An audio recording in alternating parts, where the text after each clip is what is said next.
ये कहानी एक ऐसे वीर सिपाही की है जो अपने साथी सिपाही का सर वापस लाने के लिए दुश्मन की सीमा लांघ गया था।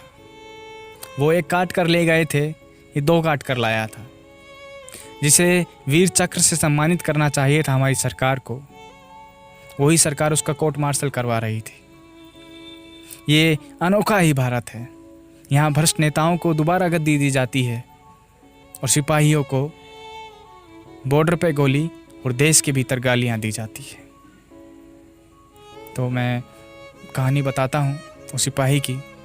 अब आपको तय करना है कि ये नेता सही है ये वो या ये सिपाही। कमेंट सेक्शन में ज़रूर बताइएगा।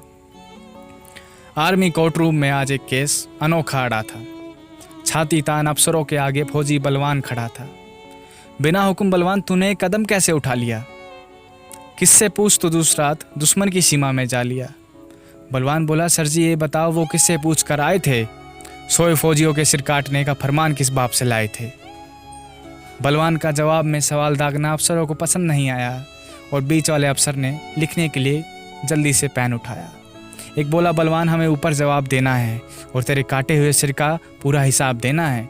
तेरी इस करतूत ने हमारी नाक कटवा दी है। अंतर्राष्ट्रीय बिरादरी में तो तूने थू थू करवा दी है। बलवान खून का कड़वा घूंट पी के रह गया। आंख में आया आंसू भीतर को ही बह गया। थोड़ा रुक कर बोला, साहब जी अगर कोई आपकी माँ की इज्जत लूटता हो, आपकी बहन बेटी या पत्नी को सरेआम मारता कूटता हो, तो आप पहले अपने बाप का हुक्मनामा लाओगे या फिर अपने घर की लुटती हुई इज्जत को खुद ही बचाओगे? अफसर नीचे झांकने लगा, एक ही जगह तक ताकने लगा। बलवान बोला, गांव का गवार हूँ साहब जी, पर इतना जानता हूँ कौन कहाँ है देश का दुश्मन, सरहद पे भली भांति पहचानता हूँ। सीधा सा हूँ आदमी साहब, मैं कोई आंधी नहीं हूँ। थप्पड़ खा गाल आगे कर दूँ, मैं वो गांधी नहीं हूँ। अगर सरहद पर खड़े होकर गोली ना चलाने की मुनादी है तो फिर साहब जी माफ़ करना, ये काहे की आज़ादी है? सुनो साहब जी, सरहद पर जब जब भी छिड़ी लड़ाई है, भारत माँ दुश्मनों से नहीं आप जैसों से हारती आई है। ज़्यादा कुछ कहूँ तो साहब जी दोनों हाथ जोड़ के माफ़ी है। दुश्मन का पेशाब निकालने को हमारी आँख ही काफ़ी है। और साहब जी एक बात बताओ, वर्तमान से थोड़ा पीछे जाओ। कारगिल में जब मैंने अपना पंजाब वाला यार जसवंत खोया था, आप गवाह हो साहब जी, उस वक्त मैं बिल्कुल भी नहीं रोया था। खुद उसके शरीर को उसके गांव जाकर उतार कर आया था। उसके दोनों बच्चों के सिर पर उस दिन उसके दोनों बच्चों के सिर साहब जी मैं पुचकार कर आया था। उस दिन रोया जब उसकी घरवाली हौसला छोड़ती दिखी और लघु सचिवालय में वो चपरासी के हाथ पैर जोड़ती दिखी। आग लग गई साहब जी, आग लग गई साहब जी। दिल किया कि उसके छक्के छुड़ा दूं, चपरासी और उस चरित्रहीन अफसर को गोली से उड़ा दूं। 1 लाख की आस में भाभी आज भी धक्के खाती हैं। 2 मासूमों की चमड़ी धूप में यूं ही झुलसी जाती है। और साहब जी शहीद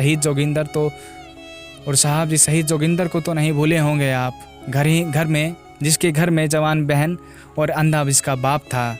अब बाप हर रोज़, और जोगिंदर के शहीद हो जाने के बाद अब बाप हर रोज़ बेटी को घर में बंद करके आता है और स्टेशन पर 1 रुपये के लिए रोज़ ज़ोर से चिल्लाता है।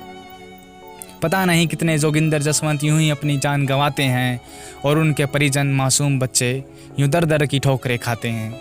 भरे गले से तीसरा अफसर बोला, बात को और ज़्यादा ना बढ़ाओ।